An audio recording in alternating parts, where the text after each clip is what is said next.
अगर मन में कुछ कर गुजरने की तमन्ना हो तो परेशानी आड़े नहीं आती और इसी को कर दिखाया है गोपालगंज के लाल सदर प्रखंड के हजियापुर वार्ड नंबर 9 निवासी शंभू दुबे के बड़ा बेटा अनिकेत द्विवेदी ने, जिन्होंने यूपीएससी की परीक्षा क्रैक कर आईपीएस के श्रेणी में गिना जा रहा है। हमारे बीच उनके पूरा परिवार मौजूद है, माँ है, भाई है और सभी लोग आज खुशियां मना रहा है, एक दूसरे को मिठाई खिलाकर ये खुशी मना रहा है। हालांकि अभी अनिकेत दिल्ली में है और संभवतः कल यहाँ पर पहुँचेंगे, अपने परिवार से मिलेंगे।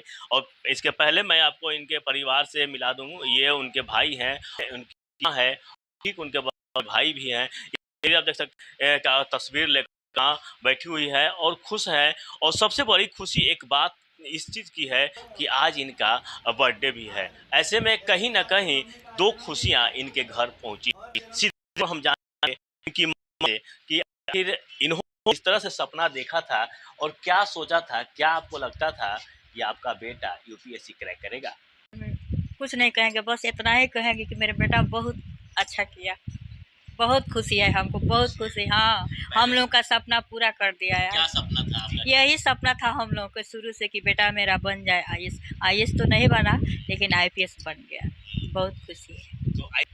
ये कि गाड़ी गुजरता था, हम लोग वही देखते थे। बेटा पूछता था कि माई लाल बत्ती कैसे है, तो वही उसके बारे में हम लोग समझाते थे कि बेटा जो बड़ा अधिकारी होता है, जो सेवा करता है, समाज सेवा, उसी का ही गाड़ी है, तुम भी ऐसा ही करो।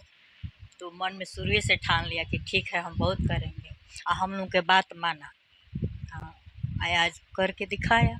ये मतलब इतनी खुशी की बात है कि हम लोग एक्सप्लेन नहीं कर सकते कि हम लोग कितना खुश हैं, क्योंकि उसका ड्रीम ही यही था। इसके अलावा और कोई चीज़ उसने किया ही नहीं है, ना कोई और एग्ज़ाम दिया है, ना किसी और के बारे में सोचा है। शुरू से ही यूपीएससी यूपीएससी यूपीएससी उसका ड्रीम ही यही था। थोड़ा सा बस मायूसी है कि उसका मतलब उसको उसका एक्सपेक्टेशन था कि टॉप 100 में मेरा वो आ जाएगा, रैंक आ जाएगा। सारे परिवार के लोग जो सपना देखे थे, माँ बाप जो देखे थे, और दादी मेरी तो इस समय इस दुनिया में नहीं है, लेकिन ये दादी का भी सपना था। तो ये पूरा सपना ऐसे दिन पे पूरा हो रहा है। आज मेरी माँ का जन्मदिन है, तो एक जन्मदिन का तोहफा उनके सबसे बड़े बेटे आज दे रहे हैं। तो परिवार में इतनी खुशी का मतलब ये माहौल है। पिताजी अभी आ रहे हैं, छपरा ट्रेनिंग में गए हुए हैं। सारे लोग धीरे धीरे करके कल तक भैया भी आ जाएंगे, तो खुशी ही खुशी है बस। और ये मुकाम वो जो हासिल किए हैं, शायद ये सारे लोगों के लिए खुशी का माहौल बना हुआ है हमारे लिए। तो देखिए, हमारा घर जो है हजियापुर मोड़ पे है और कुछ ही दूर पे डीएम रेसिडेंस है। तो यहाँ से ये सिलसिला बचपन से ही शुरू हो गया था। दादी पापा हमेशा जब ये गाड़ी जाती थी यहाँ से ऑफिसर सबकी, तो वो दिखाते थे और भैया पूछते भी थे कि ये कैसी गाड़ी है, लाल बत्ती हमेशा जाते आती है। तो दादी और पापा जी बताए भैया को कि ऐसा ऐसा है, यहाँ से ऑफिसर्स निकलते हैं, ये जिले का सबसे बड़ा अधिकारी होता है। तो वहाँ से ये बीज जो है उनके अंदर डली थी और तब से ही कहीं ना कहीं दिमाग में रहता था। वो अम्बेडकर भवन में अभिरुचि क्विज होता था और शाम में कार्यक्रम होता था, तो वहाँ भी हमेशा वो रैंक लाते ही थे।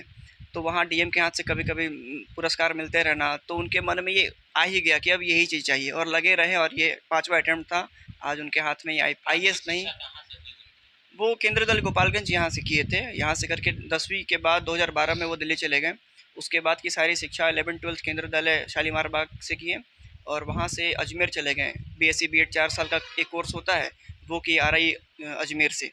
वहाँ के बाद वो सेल्फ स्टडी में लगे हुए हैं। और ये उसके बाद और कोई एग्ज़ाम दिए ही नहीं। वो बीपीएससी हम लोग बार बार बोलते हैं चलो इसमें मिस हो रहा है थोड़ा बहुत नंबर से, नीचे का कोई एग्ज़ाम देते हैं, एयरफोर्स का देते हैं, बीपीएससी यूपीपीएससी चलता है। बोले कि नहीं, देना है यही चाहिए, यही माँ बाप का जो सपना है वही चाहिए। और आज वो ऐसे शुभ दिन पर रिजल्ट भी आया कि आज सारा सपना एक साथ पूरा हुआ है बस। अटल बिहारी पांडे, ईटीवी भारत, गोपालगंज।